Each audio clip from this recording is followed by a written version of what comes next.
Episode 15. We're in the warehouse. It is Black Friday week. We are currently filming this on Thursday. So our sale went live yesterday to early access, which is just people on the waiting list or like email list, engaged list. Today it's gone live to everyone. So that's just basically anyone on our mailing list, and the ads have gone live. It's now advertised all over our website and socials. Tomorrow is actual Black Friday, which is when the fun really begins. But so far it's been good. Like a lot of stress. I've wrote out like a notes of stuff we need to improve on for next year because we have definitely made a lot of mistakes. I feel like we're more unprepared this year than we were previous year. So I think we've regressed slightly. But I was speaking to Connor, who's like the only team member who's been here for, has he been here for 3 Black Fridays now? Yeah, he might be. He's definitely been here for 2. He was thinking we've gotten better, but I'm not too sure about that. Anyway, we're up today 52, or yesterday we were up 52% on last year. Obviously slightly different. We now have US when we didn't have it last year. We're subscription only in US. So basically everyone we added yesterday in the US is now just going to be rebuilt like heck before the end of December. So that will be nice. In terms of UK, we've been doing the buy two get one free offer. I'm actually excited to see who's copied us in our industry. I feel like because last year was the first time we did it, I feel like somebody's definitely going to copy us. They always do. I haven't seen it so far. I haven't actually been looking, so I'm sure one of our team will have a look and see. But it's a great offer. Basically, it's how it works for us is, well, it provides great value for the customer because like 3 jerseys for 90 quid essentially, or if you're getting kids jerseys, it's like 78. It's ridiculous value.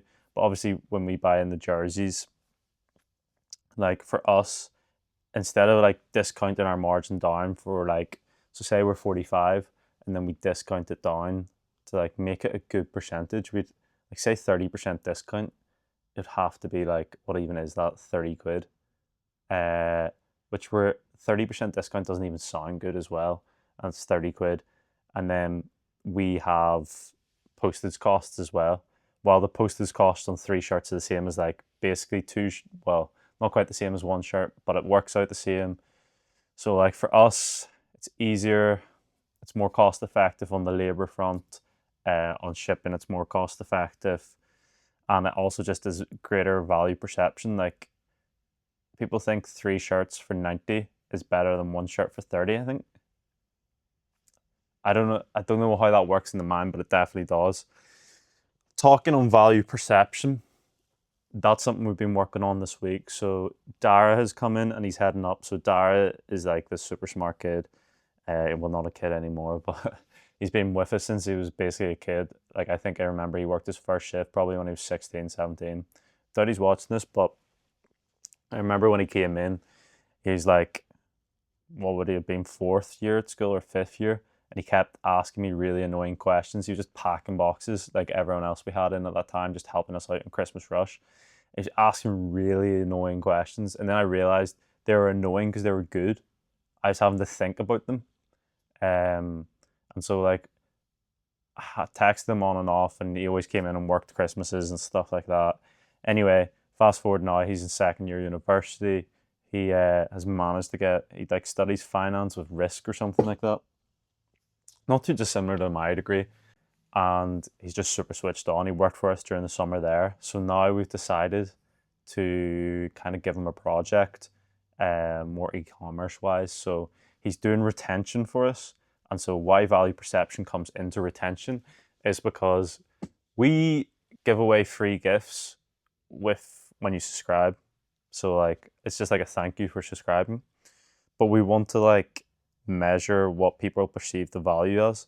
Because obviously people are like, so we, first of all, we give away like artwork, but people probably perceive that value as like a couple of quid, which isn't far from what it is. We give away socks, people probably perceive that value as what it is. If we give away more items that are higher value, would those people stay longer, is what we're thinking. And so obviously in my head, I perceive the value of these items at certain price points. But in reality, I'm a bit biased because I see behind the curtain. So I think we have to get data from people who can't see behind the curtain. So what we're doing is we're going to survey people at the Christmas market. during the slow days. So days when people aren't really buying and they're just like meandering past the thing, we'll get our people who are working the market just to like ask them, quick survey, you got a fiver off, are you interested? And then people might just do it. Like, and so we're hoping that if it goes well, we'll get a lot of feedback on like what we could do and give away to the subscribers and just make our subscriptions way better. Because in the UK, the plan is to pivot into full subscriptions in January time. So yeah, that's what we're working on.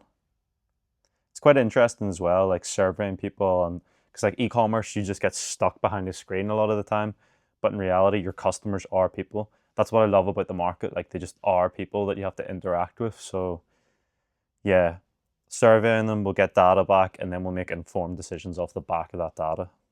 Another thing I mentioned about how we're looking at a retail space, I believe.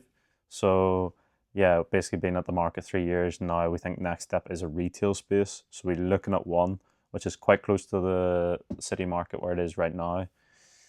Kind of getting a bit pressured because they've got another offer on it. So we're trying to figure out what the cost is for a fix up, which isn't easy because designers aren't replying to us. So got put in touch with like a quantity surveyor or something like that who might be able to help us price it up. I just want to know if it's going to be like 50 grand or 20 grand or 30 grand, you know. But I would love to hear what your guys' thoughts are on like a retail space. We think to make it like viable and to make it really cool, you have to make it more experience led. So like I'm thinking in my head, we have like watch longs during the week. So like Wednesday, Tuesday, Champions League nights, we have watch long. You just come down and you watch a game, and like there's food and drinks if you want it. You can like buy more of them if you really want, you know, like. And then we have like we have players come in and maybe give like a wee talk and stuff like that, because we are close enough to Irish League clubs now where we could be like, you come down, speak, and you know, like it's an activation with the club and stuff like that. So that's what we're like looking at, doing stuff like this. What else? Well, I'm just see that my fear is like I don't mind if the store in theory is a little bit loss making. Like I don't really, because I think it's a great advertisement. Even if we get like a digital signage in the front of the store, so that people, because it's really high footfall area, people are like made more aware of what we are doing. So yeah, Craig, who listened to one of these videos I did a long time ago, well, not a long time ago, 4 weeks ago, he suggested we engage a couple of agents. So I'm now speaking to like estate agents, commercial estate agents, is that what you call them?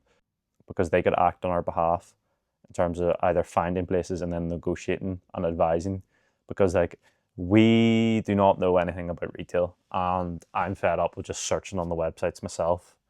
So yeah, we're engaging, and we'll see where that goes, because I'm hoping to get into retail. Like I think it's just another thing that will help us when we want to exit this brand down the line, is having physical retail presence.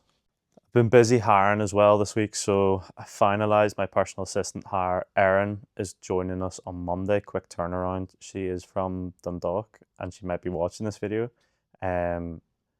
She interviewed really well, she scored really well on the test, and then she did the project really well. And then second interview, I was a bit of a pushover and I just gave it to her in the interview, which I haven't done before, but I can't think it speaks volumes of how good a candidate she was. And so she starts Monday, and which is a bit mad as well because it's right in the thick of all the madness, like Black Friday going on, and it's very hard to pay like attention to somebody when they start, which you need, by the way. When someone starts, the line manager or the overall CEO, she's my PA, so like she needs my attention. You need to give them a lot of attention to get them up to speed. So yeah, it'll be interesting to see how that goes. But I think it's just another step in us growing. Out of China, I finally got word the vending machine is nearly done the design. We're just like going back and forth on a few things. The one thing I didn't realize about a vending machine, and Hugh'll do this very well, I seen it when I was going through Manchester Airport, they have like a digital sign on the vending machine. So like your vending machine could turn into like a walk-in advertisement essentially, which I think is pretty cool as well. So I'm excited for that. Another thing is media buying. So I've touched on this a wee bit and it gets very technical. It's proper e-commerce stuff. If you know your ad accounts, normally I run a very simple ad account. I run one campaign for scaling, which is mean most of your budget, one campaign for testing. But recently I've been trying to put in those purchase events, like if you purchase football, it gets registered as football, and so campaigns are more specific. But because I've been transitioning, I've got my old campaign still on. So my campaigns at the minute are very, like, my ad account is very like messy, a lot of campaigns, which I don't like. So in Black Friday, just because I don't want to like wreck anything, I haven't turned anything off, but it's kind of like making me nervous as well at the same time. So I'm spending a lot of time just like looking at that account, checking the CPAs, stuff like that. I did it really at a bad time of year, but definitely another thing to learn. And yeah, next week I think I'll drop that like lessons I learned from this Black Friday, and I'll probably not even talk about the business, but I'll just talk about things that I learned from this year's Black Friday. So yeah, hopefully this is a shorter one. The feedback on the last episode, by the way, people were loving it, even though it got like 0 views. People were like, "This is epic." I think it was maybe just the energy I had at the time.